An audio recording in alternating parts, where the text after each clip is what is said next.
Alors, comment communiquer très très loin avec des radiations de trous noirs sur une bobine de film, sur l'une, et d'autres radiations de trous noirs sur l'autre bobine de film, le tout relié par un fil.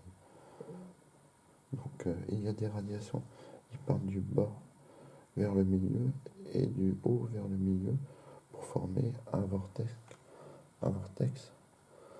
qui tourne en tourbillon et qui aspire.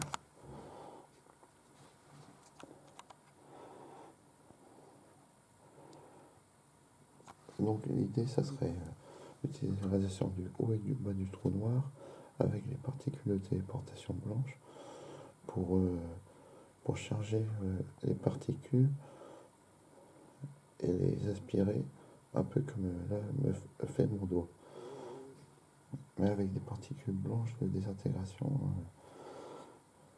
de ces radiations noires. Donc on a l'entrée de la communication ici et la sortie ici.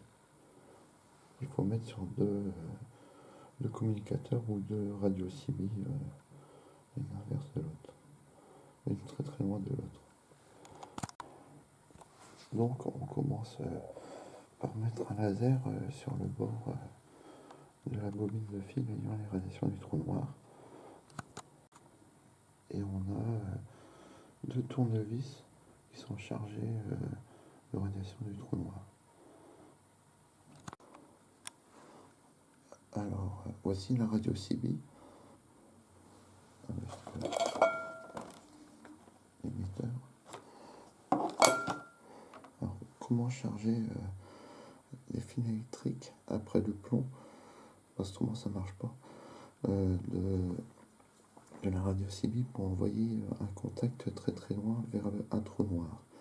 Donc on met deux tournevis chargés de radiation blanche et au milieu on met le fil électrique plus normalement de la radio CB et on charge un vortex au milieu.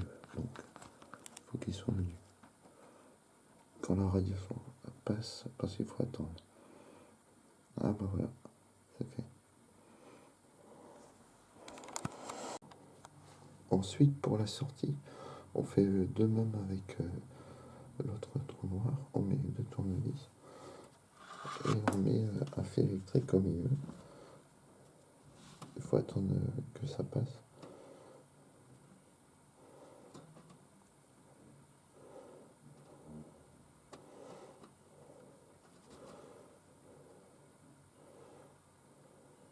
Ah, voilà. Et donc, quand on ionise le fil électrique avec une pile, et ben l'autre, la radio CB est ionisée aussi. Ça fait entrée et sortie de deux vortex ou de deux trous noirs.